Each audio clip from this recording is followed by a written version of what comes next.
What's up everybody, welcome to Money Management channel. My name is Andrei and today I'm gonna be doing an update on MULN ticker. I got the cash in the bag, stadium packed, born a rock star in this life, gonna live it up on. And in today's video, first of all, I will show you where we are on a price chart and how we get there.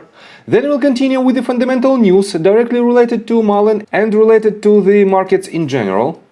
And at the end of this video, I will share my thoughts and my technical analysis, and I will show you what should we expect next. And before we get into all of that, if you guys would like to earn 2 free stocks with Moomoo valued up to $7,000, please check out that link in the description below. All you have to do is sign up for an account and deposit as little as $1. This is guaranteed free money.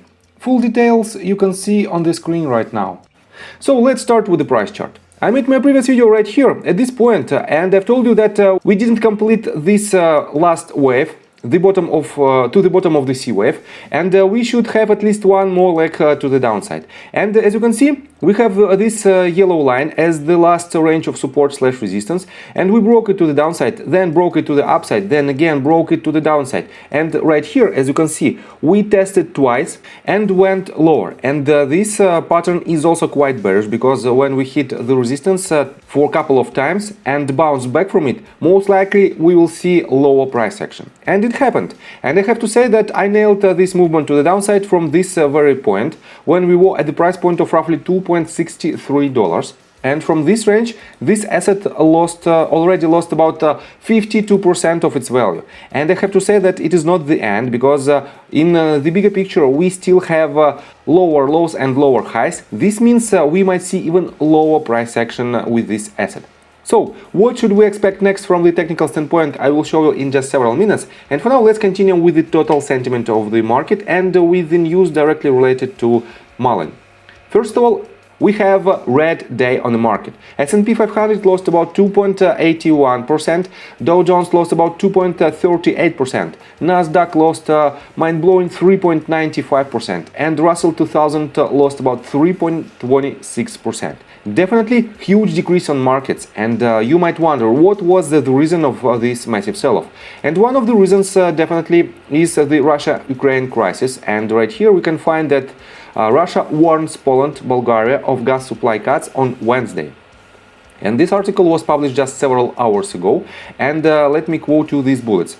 Russia demands unfriendly countries to pay for gas in rubles. Russia has threatened to cut off gas unless the demand is met.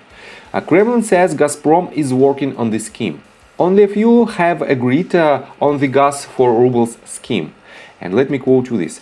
Russian energy giant Gazprom has told Poland and Bulgaria it will halt gas supplies from Wednesday in a major escalation of Russia's broader row with the West over its invasion of Ukraine. And I have to say that this is an unprecedented action, because even on a Cold War period, Soviet Union didn't cut off the gas supply to Europe. And definitely, for now, we are living in insane time. And that's why we have to be very cautious with any of our investments, especially with the very risky like MULN.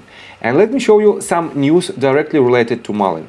We have this news that was published on April 25th, and I have to say that this news is nothing else than the summary of its deleted news that was published before April 21st. And I have to say that it is quite weird behavior when the company posted some news directly related to its activity, then removes it, and then publish it again in a different manner. And let me show you this news in details. Right here you can find that it was an interview, and let me show you that right here you can find that the MULN Q&A interview took place on March 15th and was released for publication on April 18th. The article can be found here. And it is not the news at all, because an interview took place on March 15th, and definitely, let me show you right here, March 15th was at this point when we saw a lot of excitement around MULN stock.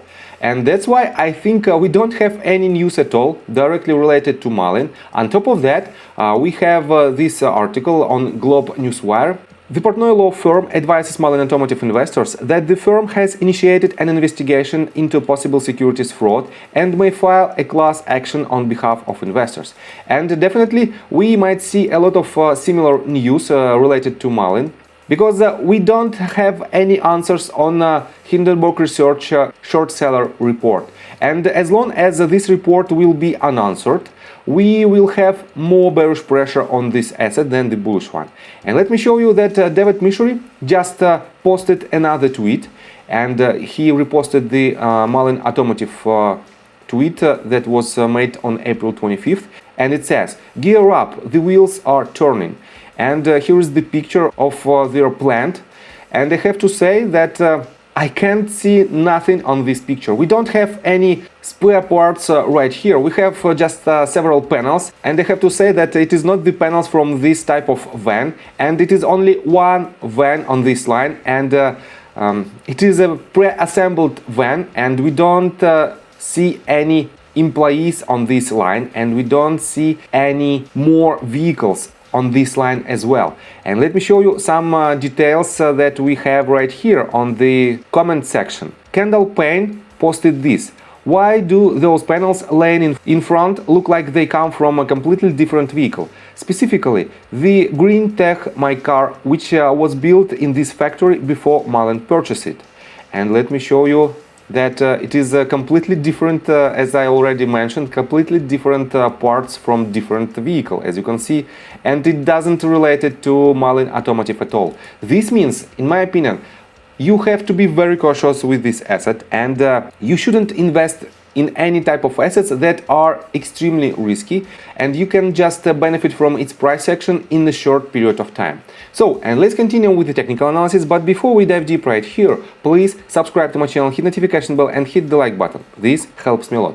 So guys, as I already mentioned, I'm still bearish on this asset, and I have to say that we don't have any major retracements from this top to this bottom, and this means even though if we won't have any major news directly related to Mullen Automotive, and if the bearish pressure will continue, we have to have some kind of bounce to the upside that will unload this structure.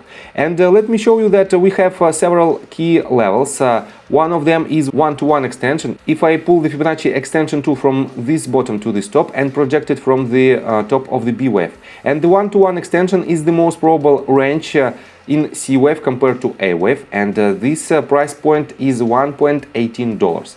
Next one definitely might be this previous bottom of the second wave, and it is roughly $1 mark, and it is also a psychological number. Then we have this bottom, and it is roughly 70 cents. And this means we have several key points where we might have some kind of bounce. But if you are not experienced trader, just stay aside from any trades with this asset, because it is extremely risky right now. And I think from the technical standpoint, that's it for now. If you like my video, please hit the like button and subscribe to my channel with notification bell. And see you guys and girls next time. Bye! I got the cash in the bag.